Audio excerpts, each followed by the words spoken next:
오늘의 육아 헤드라인입니다. 최근 충북 청주의 산후조리원에서 신생아 로타바이러스 집단 감염이 확인되자 보건당국이 주의를 당부했습니다.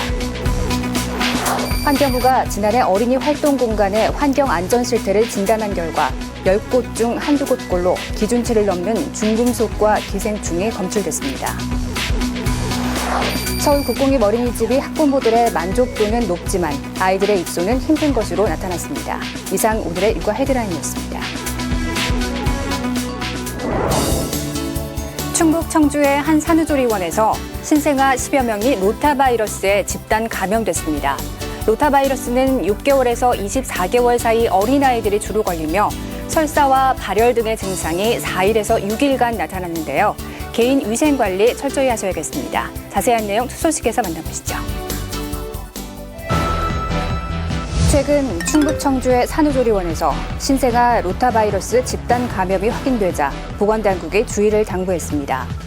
질병관리본부는 최근 영유아 단체 시설에서 로타바이러스 집단 발생이 보고돼 영유아가 입원한 병원이나 산후조리원 같은 단체 시설에서 철저한 감염 예방 관리를 해야 한다고 강조했습니다.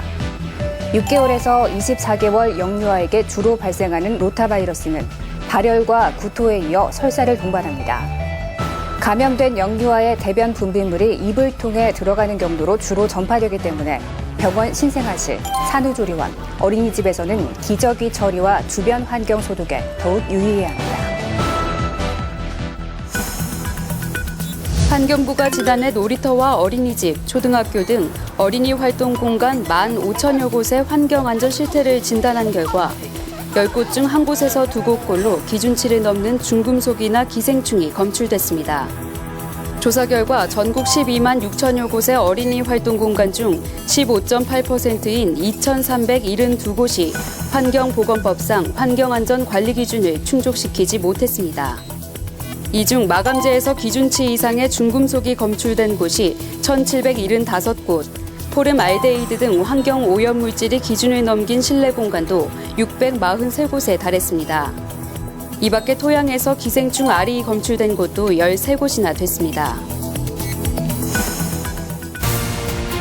서울 국공립 어린이집이 학부모들의 만족도는 높지만 아이들의 입소는 힘든 것으로 나타났습니다. 서울연구원은 지난해 어린이집 이용자 24만 3천여 명 가운데 국공립 어린이집에 다닌 영유아는 5만 9천 명으로 4명 중 1명꼴이라고 밝혔습니다.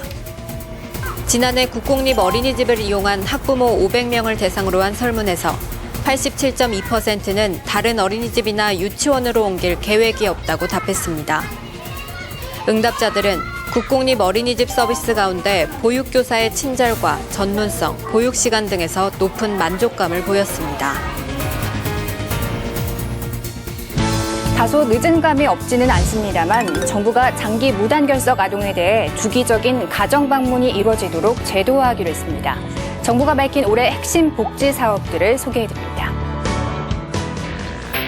지난해 12월 인천에서 아버지로부터 심한 학대를 받다 탈출한 11세 소녀. 당시 장기 결석 중이었던 것으로 밝혀지자 정부는 전국 5,900개 초등학교를 대상으로 전수조사에 착수했습니다. 이렇게 확인된 장기 결석 초등학생은 전국 220명. 이 중 아동학대가 의심되는 사례가 8건, 13건은 학생 소재가 불분명했습니다. 최근 경기 부천 초등생 시신 훼손 사건 역시 13건의 사례를 경찰이 수사하는 과정에서 드러났습니다. 무단결석 아동들이 복지 사각지대에 놓여 있었던 셈인데 정부가 부랴부랴 주기적 가정방문 제도를 정착시키겠다고 밝혔습니다. 대상은 의무교육을 받지 않고 있는 어린이나 장기 무단결석 아동, 주거지 방문은 교사와 주민센터 공무원이 맡습니다. 최근 문제가 된 아동학대와 같이 그런 상황이 재발되지 않도록 관계부처와 협력하여 아동학대 조기 발견 체계 구축에 박차를 가하겠습니다. 취약 조건호인에 대해서는 안부 확인 서비스를 확대하고 거동이 불편한 어르신들을 위해 가사 서비스도 늘려가기로 했습니다. 이처럼 위기 가구, 취약 가구를 선제적으로 발견해 보호하는 것과 함께 지원도 강화합니다. 4인 가구 기준 중간소득과 생계급여 기준을 각각 17만 원과 9만 원 높여 기초생활보장 대상을 확대하며 혼자 사는 취약계층의 보호 방안을 마련하기 위한 실태 조사를 벌일 방침입니다. 지난 1월 20일 오전 충남 홍성의 한 가정집에서 119로 구급 요청이 들어왔습니다. 생후 9개월 된 새 쌍둥이 가운데 둘째 딸이 숨을 제대로 쉬지 않는다는 것이었습니다. 심폐소생술에도 불구하고 끝내 아기는 숨을 거뒀고 부검 결과 두개골 골절 사실이 확인됐습니다. 학대를 의심한 경찰의 집중 추궁에 아기 엄마인 29살 이모 씨는 딸이 울며 보채자 머리에 플라스틱 장난감을 던졌다고 실토했습니다. 아기가 맞은 장난감의 무게는 600g이 넘었습니다. 이 씨는 10여일 전 아기의 옆구리를 2차례 찬 사실도 시인했는데 숨진 아기의 오른쪽 갈비뼈는 부러져 있었습니다. 경찰은 숨진 아기의 얼굴 여기저기에 상처가 있는 점에 비춰볼 때 지속적인 학대가 이뤄졌을 가능성이 있다고 보고 이 씨에 대해 구속영장을 신청했습니다. 경기도 화성에서는 태어난 지 7개월 된 아들을 바닥에 집어던지고 주먹으로 온몸을 때려 두개골 골절과 뇌출혈 등 중상을 입힌 혐의로 21살 된 엄마가 구속됐습니다. 아기가 입원한 병원으로부터 학대가 의심된다는 제보로 경찰에 붙잡힌 이 엄마는 지난해 11월부터 최근까지 아들을 꼬집거나 때리는 등 장기간 학대해온 혐의도 받고 있습니다. 경찰 조사에서 이 엄마는 산후 우울증을 앓던 중 육아 스트레스를 이기지 못해 이 같은 범행을 저질렀다고 진술했습니다. 현재 특성화고와 마이스트고 등 직업계고 학생은 33만 명으로 전체 고교생의 19% 정도입니다. OECD 평균 47%의 절반에도 미치지 못하는 수준입니다. 정부가 이 비중을 30%까지 늘려 고졸 기능 인력을 확대하기로 했습니다. 또 고졸 취업자의 대학 교육을 위한 평생교육학과 개설, 수업 일수 규제 완화 등의 지원 정책도 마련할 방침입니다. 특성화고 마이스터고 학생들의 취업도 적극 지원하여 취업률을 2017년 50%까지 높이겠습니다. 대학 정원 구조조정도 진행하면서 일자리 관련 학과는 학생을 늘리기로 했습니다. 교육부는 대학 정원을 2022년까지 16만 명 줄인다는 기존 목표를 추진하면서 공학 관련 분야는 4년간 정원을 2만 명 늘려 사회 일자리 수요에 맞추겠다고 설명했습니다. 고용노동부는 청년들을 괴롭히는 비정규직 일자리를 꾸준히 관리하기로 했습니다. 우선 비정규직의 정규직 전환을 위한 인센티브를 마련하고 이른바 열정페이 근절을 위한 인턴 보호 가이드라인도 곧 발표하겠다고 밝혔습니다. 지방고용관서의 모든 근로감독 과정에서 비정규직 차별 유무를 필수적으로 점검토록 하겠습니다. 고용부는 일자리를 소개해주는 고용복지 플러스 센터와 기업 중심의 창조경제혁신센터를 연계해 맞춤형 고용 서비스를 제공할 방침입니다. 요즘 한 여가수가 부르는 백세 인생이란 가요가 유행인데요. 우리나라 노인 1.6%가 100세를 넘겨 장수한다는 연구 결과가 나왔습니다. 또 전국 최고의 장수 지역은 의정부였습니다. 백세의 저 세상에서 날 데리려오거든 좋은 날 좋은 시에 간다고 전해라. 노랫말처럼 100세까지 사는 게 이제 옛말은 아닙니다.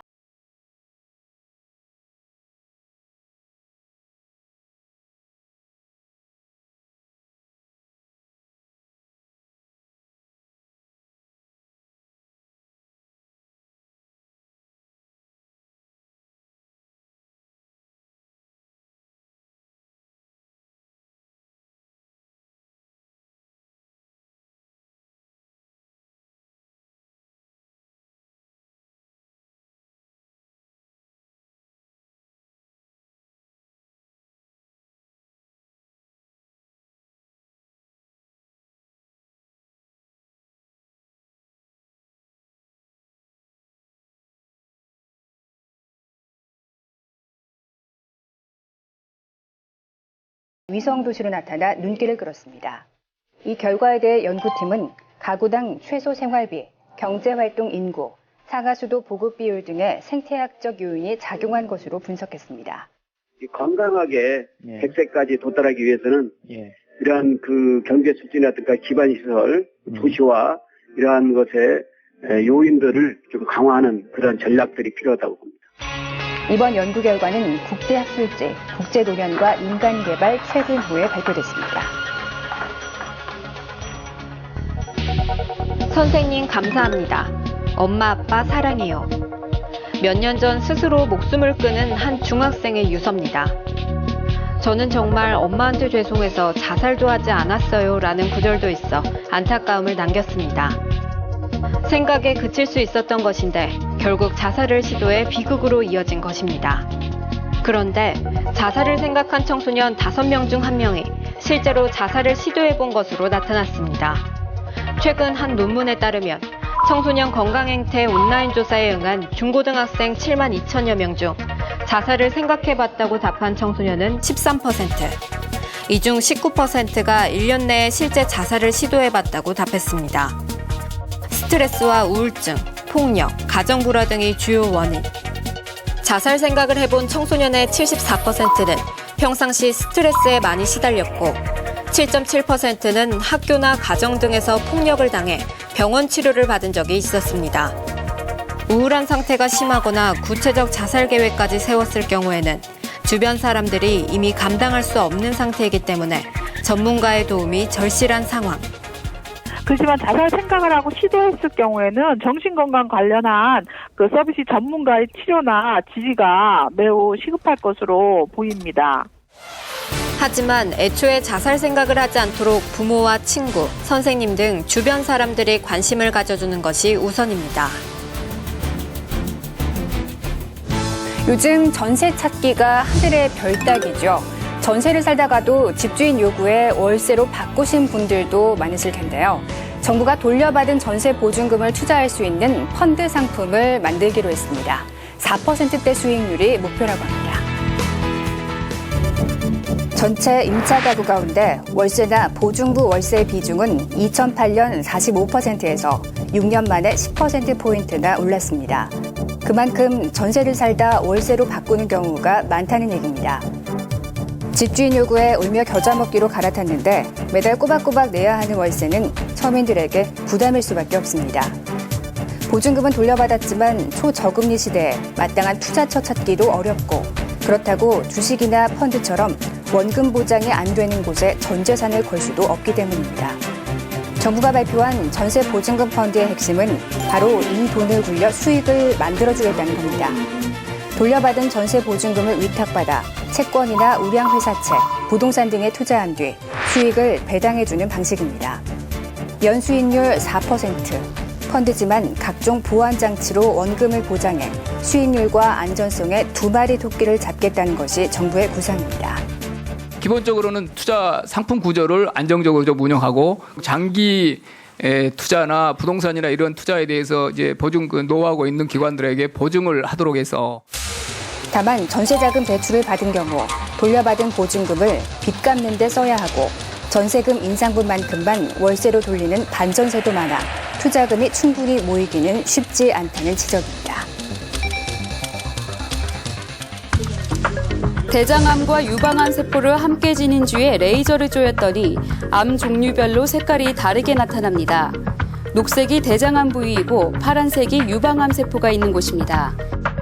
이렇게 여러 암세포를 동시에 확인할 수 있는 신기술이 국내에서 개발됐습니다. 레이저 빛에 다양하게 반응하는 5,000분의 1mm 크기 나노캡슐을 만들 수 있었기에 가능했습니다. 나노캡슐의 주재료는 유기형광 물질입니다.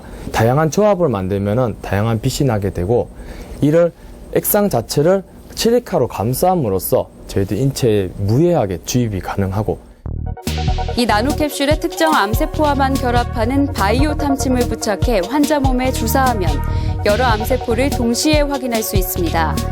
붉은색 빛을 이용하기 때문에 인체에 해도 없습니다. 장파장의 빛, 즉 붉은색 빛을 이용을 해서 조직 손상을 적게 주고 조직 투과율도 우수해서 진단 효율을 획기적으로 발전시켰다고 할 수 있겠습니다. 암의 종류뿐만 아니라 전이 여부까지 확인할 수 있습니다. 난치성 질환의 진단과 치료에 모두 활용할 수 있는 이번 연구 성과는 세계적 권위의 나노 과학 분야 학술지에 소개됐습니다. 기초 대사량이 낮아 열 생산이 적은 노인과 만성질환자는 저체온증에 매우 취약합니다. 체온이 35도 이하로 떨어지는 저체온증은 혈액순환이 잘 안 돼 각종 장기에 손상이 가고 심하면 심장마비로 사망할 수 있습니다. 따라서 저체온증을 빨리 알아차리는 게 매우 중요합니다. 초기에는 오한과 함께 피부가 창백해지고 말이 어눌해집니다. 체온이 낮아지면 체온을 올리기 위하여 우리 몸에서 반응을 하는데 이 반응이 적절치 않거나 늦는 경우 체온이 잘 회복하지 못하게 되고 이에 따라서 생리적 기능이 떨어지게 됩니다. 체온이 낮아지게 되면 부적절한 행동을 하게 됩니다. 추운 데서 덥다고 옷을 벗거나 상황에 맞지 않는 말을 하는 것이 더 증가하는 경우가 있죠. 젊고 건강한 사람도 체온이 떨어지지 않도록 장갑과 목도리, 마스크를 착용하는 게 바람직합니다. 젊은 사람이라고 하더라도 체온이 1도 이상 떨어지게 된다면 면역력이 30% 이상 감소해서 인플루엔자나 기타 호흡기 감염에 감염될 수 있으니 주의가 필요하겠습니다. 강추위에는 혈액순환이 어려워 동상에 걸리기 쉽습니다. 옷이나 신발이 젖지 않도록 하고 장갑과 두꺼운 양말로 손발을 따뜻하게 해야 합니다. 이번 시간은 인터넷에 올라온 재미있는 영상을 알아보는 포커스 핫클립 시간입니다. 어떤 재미있는 영상이 올라왔는지 한번 만나보시죠.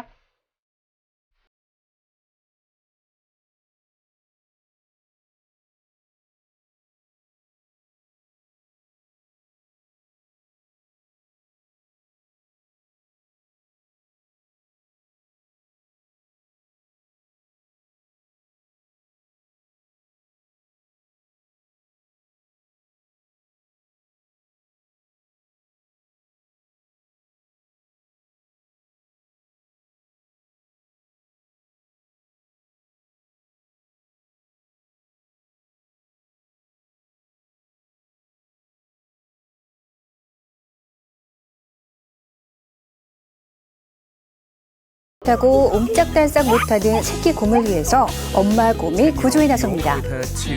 나무를 이리저리 흔들고 나무 타기로 시도해보지만 가는 나뭇가지 때문에 여의치가 않죠. 고심 끝에 힘으로 나뭇가지를 뚝 부러뜨려 새끼 곰을 지상으로 내려놓는 엄마 곰. 예상 밖의 엉성한 구조 방법에 관람객들도 웃음이 터지네요. 눈밭에 놓인 검은색 고무 튜브에 호기심을 보이고 있는 귀여운 아기입니다. 튜브를 썰매 삼아서 타고 싶은데 눈이 너무 익숙하지 않은 눈치죠. 주저하는 아기의 모습에 강아지가 꼬마야 이거 봐봐 나처럼 하면 되는 거야 라고 말하는 것 같죠. 마치 포복을 하듯 차가운 눈 위에 배를 깔고서 능숙하게 미끄러지는 귀여운 견공.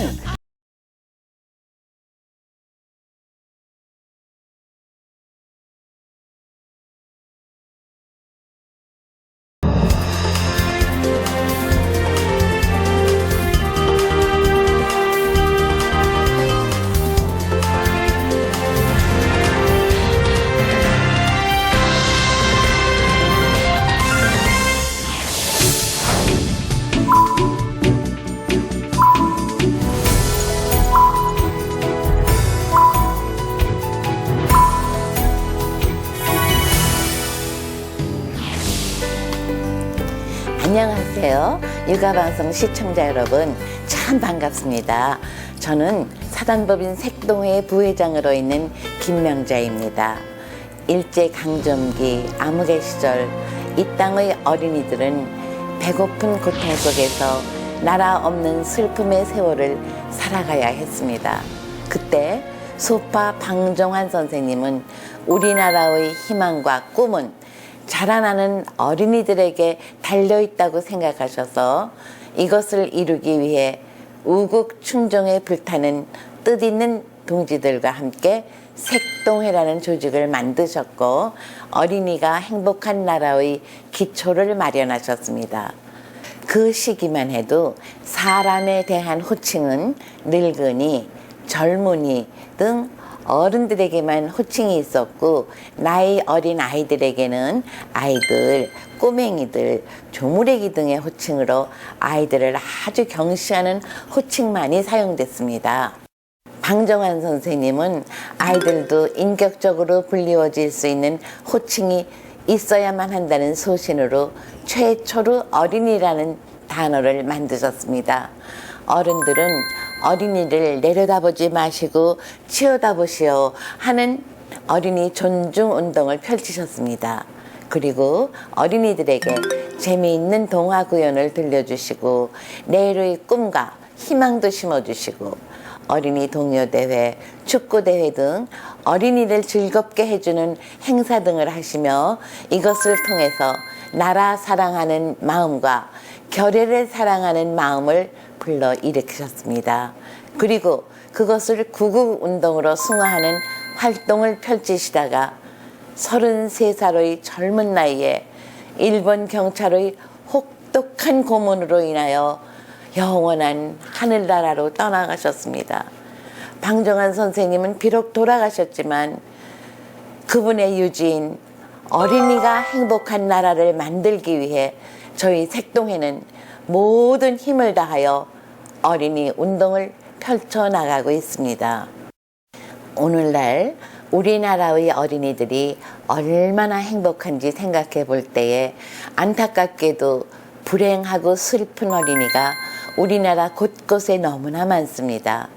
나쁜 어른들로 인하여 어린이가 고통을 받아야 하는 수많은 사건들 속에서 어린이들은 푸른 희망과 높은 이상을 버리고 불행한 삶을 살아가야 하는 어린이들에게 반드시 희망의 날개를 찾아주고 꿈이 이루어지도록 도와줘야만 하겠습니다. 어린이는 나라의 등불입니다. 밝게 비치는 빛이 되어야 합니다. 많은 사건들 속에서 어린이들은 제일 먼저 구조되어야 하고 보호되어야 합니다. 또한 나쁜 어른들이 범죄의 대상이 되는 아주 끔찍한 사건들이 결코 발생되지 않아야 하겠습니다. 어린이는 언제나 행복한 마음으로 내일의 꿈을 향해 힘차게 달려가야 합니다. 어린이는 우리 모두의 희망과 꿈입니다. 어른들의 생각대로 강요하는 것은 옳지 못합니다. 어린이의 생각을 이해하고 끝까지 함께 들어주며 대화를 통하여 의견을 나눠야 합니다. 어린이가 말하려고 할 때 지금 바쁘니까 나중에 이야기해라 하면 어린이는 두 번 다시 어른에게 말하기가 싫어집니다. 응, 그렇구나. 그래서 하면서 끝까지 어린이의 말을 함께 들어주고 대화를 하는 것이 어린이들이 올바른 사고력을 가지게 되는 길이 되는 것입니다. 모든 어린이들은 모든 사고로부터 제일 먼저 보호되어야 하고 어린이에 대한 범죄 행위는 특별법으로 엄단되어야 하겠습니다. 내일의 국가의 초석이 될 어린이가 안전한 환경 속에서 꿈과 희망의 날개를 활짝 펴고 푸른 하늘을 향해 날아가야 합니다. 가정과 사회에서 보호되어야 하고 국가의 모든 기관들은 어린이들이 행복하게 자랄 수 있게 하는 데에 든든한 둥지가 되어야 합니다. 우리 색동회는 어린이가 행복한 나라가 될 수 있도록 하기 위한 굳건한 초석이 될 것입니다. 감사합니다.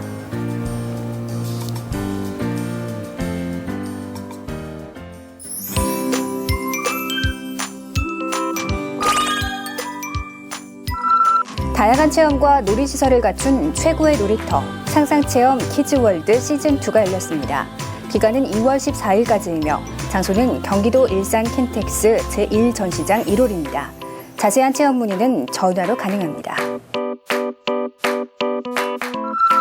제29회 베페 베이비 페어가 열립니다. 기간은 2월 18일부터 21일까지이며 장소는 서울시 강남구 코엑스 A B홀입니다. 자세한 박람회 정보는 홈페이지나 전화로 문의 가능합니다. 모유를 촉진하고 비만 방지 및 산모의 몸 회복을 돕는 미역국. 출산 이후 미역국을 많이 챙겨 드실 텐데요. 조산했거나 갑상선 질환이 있는 경우 미역국을 지나치게 먹지 않도록 주의하셔야겠습니다. 육아 포커스 마칩니다. 시청해주신 여러분 고맙습니다.